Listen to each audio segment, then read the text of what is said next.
Hey YouTube, this is Run to Christ, and this is Studies in the Spirituality of Jesuits, and the title, St. Ignatius of Loyola and the Jews.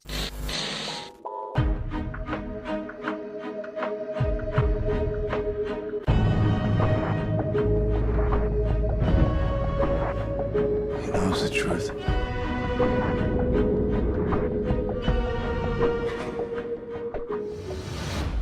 Let's wake them up then, shall we? Now, just to give you a little bit of background before we get into this, my video of the other day, if you didn't see it, is Superior General of the Jesuit Order, Ignatius of Loyola is a crypto-Jew, debunked.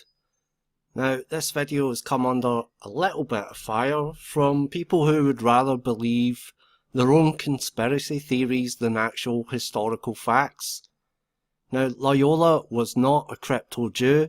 It is literally impossible for that to be true, based on the genetics of the Basques. Loyola was a Basque, and they were genetically isolated for thousands of years. They did not intermingle, and as we peruse this book, Loyola and the Jews, you're going to see just how seriously the Spaniards took that. So, it starts here. This is just a little foreword, and this is where it gets into it. Historical context in Spain.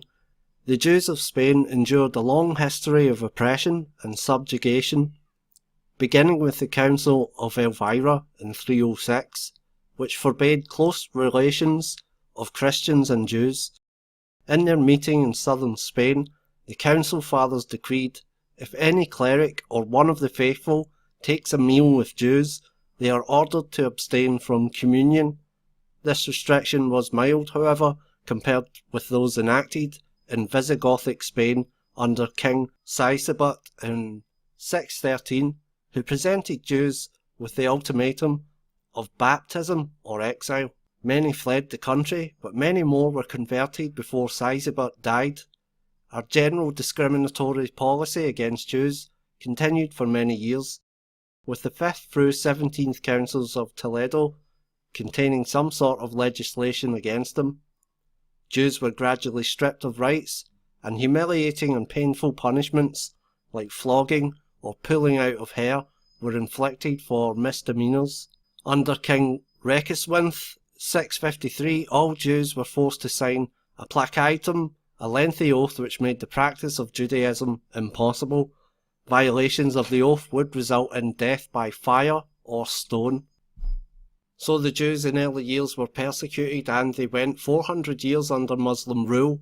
The Jews flourished more than ever before. They enjoyed a time of prosperity, creativity, and achieved great strides in poetry and rabbinic literature, medicine, and philosophy. So successful was this period that the latter half became known as the golden era of the Jews in Spain. So what happened next is a fanatical Almohads and their ultimatum, Islam or death. Many Jews fled north to Christian Spain, where the Reconquista was making its slow progress. Now, if we jump forward a bit in time here, a succession of humanist kings in Christian Spain from the 11th to 14th centuries showered the Jews with honours and favours because of their economic and creative abilities. Ferdinand I of Castile, and this is in 1027 to 1065 was his reign, granted the Jews equal rights with Christians and even gave them important positions in his court. Now this is the beginning of what is known as the era of papal court Jews. Okay, the Jews were given high positions in the courts next to kings so that they could mediate between the Pope and the King when it came to finances. Now this is still happening today. This is why later on the Rothschilds and families such as that, this is how they gained power. The Rothschilds are called the guardians of the papal treasury. As you can see here, this is the Jewish encyclopedia. Okay, the Rothschilds are Jewish, so this is them recording their own history, and it's from their own mouths. It is a somewhat curious sequel to the attempt to set up a Catholic competitor to the Rothschilds, that at the present time the latter are the guardians of the papal treasure. So the Rothschilds are the Catholic Church accountants, basically. Okay? The papacy is the one in control, not the Rothschilds. As we can see in the next sentence, of recent years the Rothschilds have consistently refused to have anything to do with loans to Russia.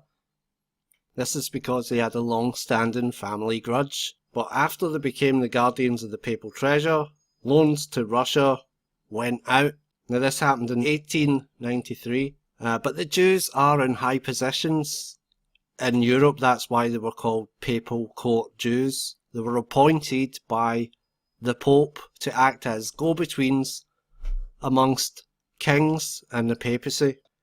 Continuing in Loyola and the Jews, Jewish prestige and power were especially evident in the court of Toledo, the capital of Castile, and among the nobles. No king was without a Jewish minister, councillor or physician. Assuming control of court finances, Jews also lent money and collected taxes.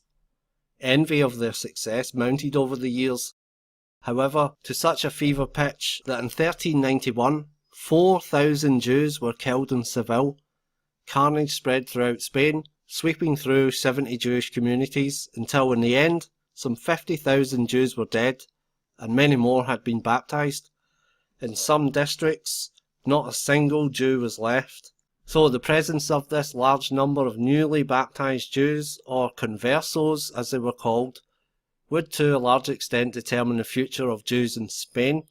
The Church saw the Jews as a threat to the conversos, and the state saw them as a hindrance to the unification of Christendom. Moreover, not all of the conversos had truly become Christians. Many adhered outwardly to Christianity, but in varying degrees continued secretly to practice Judaism.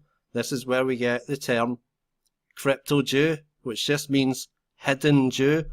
By 1492, not one Jew remained in Spain. It cites the establishment of the Inquisition, segregation of Jews into separate quarters, and expulsion of the Jews from Andalusia as steps that were taken, but still, the conversos problem remained. The decree states, "We have been informed by the inquisitors and by other persons that the mingling of Jews with Christians leads to the worst evils.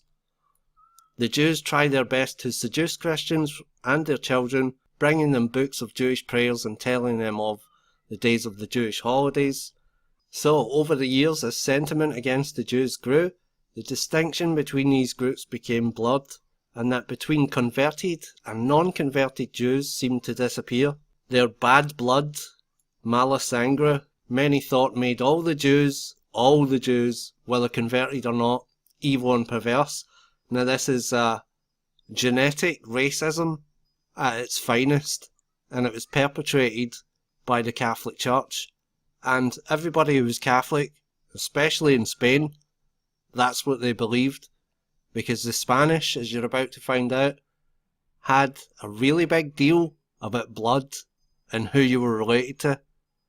Eventually, it continues to say, limpieza de sangre, purity of blood was a major concern. Purity of blood, I see. So that's rather like how Adolf Hitler used to think, wasn't it? Purity of the Aryan race. Yeah, the purity of blood was a major concern. So they didn't want to have relations with the Jews because of their bad blood. The bad blood made them evil and perverse. This is just pure out and out racism. Judaism had not become only a religious problem, but an ethnic one as well.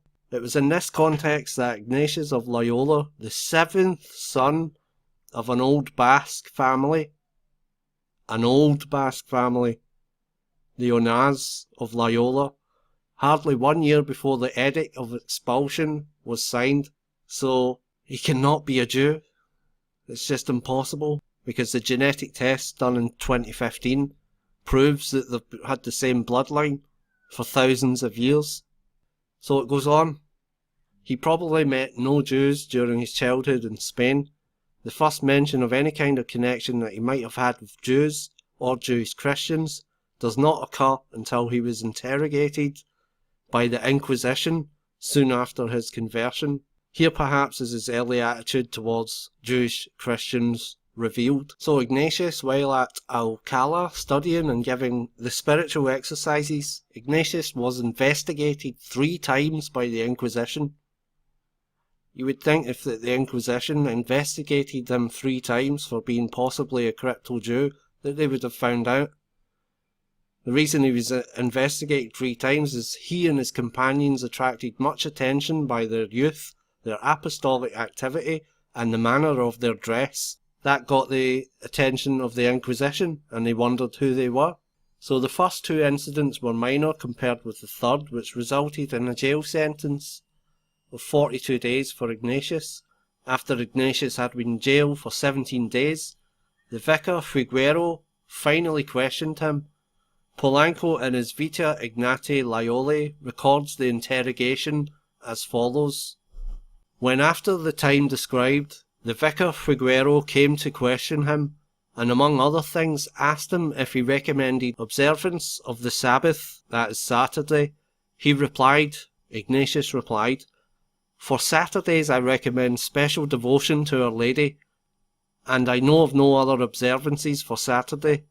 Moreover, in my country, there are no Jews." So, how can he be a Jew if there's no Jews in the country, and for the past hundreds of years have been persecuted? There's a Purity of Blood Act signed into law, which, by the way, was only taken out of law in the 20th century. Doubtful of Ignatius' origins, Figuero had dared to ask in veiled terms if his suspect were not indeed a converso who remained faithful to the Jewish devotions. Although it is difficult to say precisely what Ignatius intended by his response, it would not be entirely unlikely that his answer to Vicar Figuero indicates that the Basque from Loyola in the province of, I don't even know how to pronounce that, Guipuzcoa? I don't know. Guipúzcoa.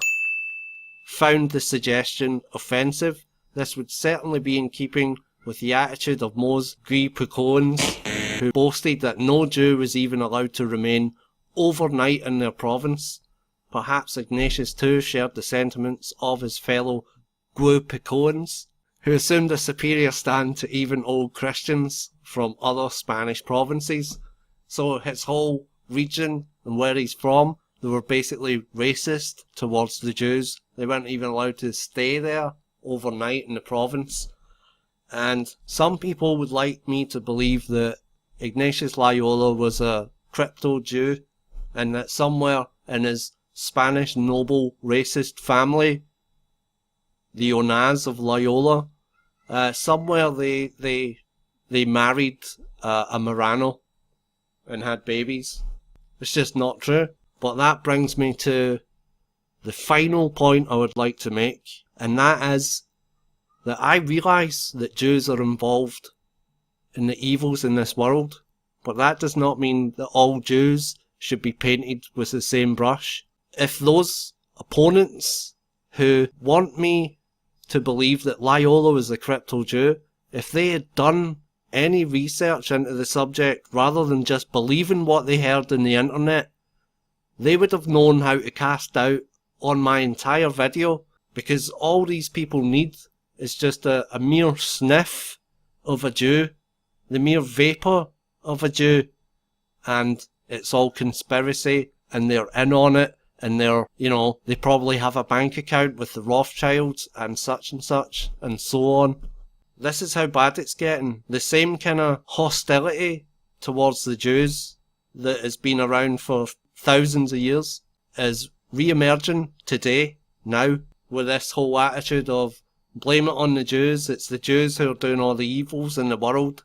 Not until his years of study at the University of Paris did Ignatius' more mature attitude become gradually recognisable. There he met Diego Leones, a young man who had heard so much about Ignatius that after finishing his studies at Alcala in 1532, he went to meet him in Paris. Diego, whose father was a new Christian, came from a well-to-do family. Though his Christian faith descended from 3 generations, Diego, because of his great-grandfather's Jewish origin, was still considered a Jew. So this information about Diego Leones will no doubt get the conspiracy theorists who want to blame everything on the Jews saying, see, the Jesuits were Jews. Yeah, but that's not true. That was only one guy, Diego Leones, right? And if you guys had known this, you would have brought it up already. Diego Leones ended up becoming the second superior general after Ignatius Loyola died. So, what then, are we to think that the Jesuits were Jews because of this? I think not. Because even though Ignatius Loyola was favourable towards the Jews, the Pope eventually enacted a papal bull which Ignatius did not object to. And the papal bull that I'm talking about, so the bull Cum Nimi Absurdum, until 1555, Ignatius had dealt only with Jews who wished to convert. The issue of the bull Cum Nimi Absurdum, with its unparalleled restrictions on the Jews of Rome, provides us with the opportunity to see Ignatius' attitude towards Jews who had no intention of converting. Issued in 1555 by Pope Paul IV, the papal document mirrors what many 16th century theologians had to say about the Jews. You can pause it and read it. So the bull continues that, bearing in mind all these things, the Roman Church nevertheless tolerates Jews in the witness of the true Christian faith, but that as long as they persist in their errors, they will remain servants and the Christians will be the only free people. To overcome the evil power the Jews were gaining, the Holy See instituted measures of unprecedented harshness. The first of these was the establishment, for the first time in Rome and other papal cities, of obligatory Jewish quarters. After more than 1500 years of continuous residence in Rome, the Jews were to live in a ghetto with only one gate to enter by. That's right, folks. The Holy Roman Empire was the one that started the Jewish ghettos. It did not come by the Nazis. It was the Holy Roman Empire. Speaking of Nazis though, there was one famous Jew that lived in a German ghetto, a Holy Roman Empire Jewish ghetto, and that was Mayer D. Rothschild. It goes on to say, all synagogues except one in each city were to be destroyed, and all Jews were to wear badges to indicate their Jewishness. And Ignatius Loyola went along with this. For the first time, papal policy was aimed primarily at converting Jews to Christianity, whereas in the past there was only a vague expectation that the Jews would eventually be converted. So it goes on to say the Jews are tolerated to the end that they may be converted. So Father Giacomo Martina has traced the thinking behind the bull to a long line of Catholic theologians who, beginning with Augustine, developed a theological foundation for anti-Jewish sentiment, using St. Paul's example of the Old Testament figures of Jacob, Esau, Sarah and Agar, using Romans 9:13 and Galatians 4:22 through to 31 to show Christianity's superiority over Judaism. Augustine added a more temporal interpretation to Paul's doctrine. The Jews, like Esau, have lost their birthright and must now serve their younger brother Jacob. So, it's the Catholic Church that came up with replacement theology, and it's they who first claimed that they've lost their birthright, and they tried to use scripture to defend it. So in 1555, and for many years afterward, the Pope, as head of the government of the Papal States, quite openly violated the equality and human dignity of the Jews, and precisely for religious reasons. When the bull was published, Ignatius sent copies of it far and wide with instructions to pass them around to other Jesuit houses after they had been read. In this way he not only helped promulgate the bull, but he seems to have agreed with it. In a letter to the rectors of Jesuit colleges, he comments that the bull Contra los Judeos, against the Jews, is very necessary in those lands where they are permitted to live, which also suggests that he thought the Jews were somehow foreigners in a country they had occupied longer than the Christians. which seems to be a common theme amongst modern conspiracy theorists, that Jews are somehow foreigners in a country they had occupied longer than Palestinians, for example.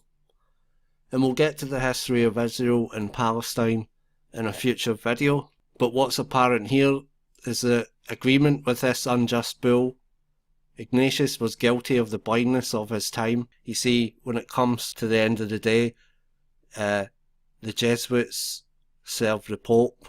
And it goes on to say it should come as no surprise that Ignatius did indeed approve of the bull. A hopeless victim of the blindness of his peers, while he seemed to have agreed with the bull and the establishment of the ghetto, so he was in favour of the ghettos, showing a religious anti-Judaism, he in no way shared what he called the temperament of his fellow Spaniards, a phobia and dislike for all Jews, converted or not. If we distinguish between race and religion, we find that although Ignatius shared the strong feelings against the Jewish religion and all who practiced it, he clearly transcended his age and his open-mindedness towards the Jews as a race of people. So there was some Jesuits that were Jews, but they were not crypto-Jews. It was well known that these people were new Christians. They did not practice Judaism, because if they did, they would have been treated like how Rome treated Jews who refused to convert. They would have been killed or expelled from the land. And Loyola was in favour of that, to protect the one true faith. What happened next? Does this give ammo to fire at the Jewish New World Order? Well, it would certainly seem that way. But let's not get ahead of ourselves, because there's still a lot of history that follows the appointment of a Jew, or at least by ancestry, Diego Lainez, to the Superior General. What happened after that, however, should be taken note of, and here we go. The press for restrictive legislation did not stop at the death of the first general, that's Loyola. Even in the time of Lainez, the second Superior General of the Jesuits, who was himself of Jewish blood, there were renewed attempts to restrict admission of new Christians to the society. The third general, Francis Borgia, also endured and resisted the same harangue as Ignatius from advocates in Spain of the purity of blood. But it was not until the time of the fifth general, Claudio Acquaviva, that those who sought to exclude anyone from Jewish lineage finally won out. In 1592, Acquaviva wrote to the provincials of Spain, that's the Jesuits, ordering them not to receive new Christians into the society. The final blow to the Ignatian attitude of openness came in 1593 at the Fifth General Congregation, that's where they decide the Superior General. With the passage of its Decree 52, no one of Jewish or Muslim backgrounds could ever enter the society. Further, not even the General could dispense from this impediment. The characteristic outlook of the Spanish elite had finally won out.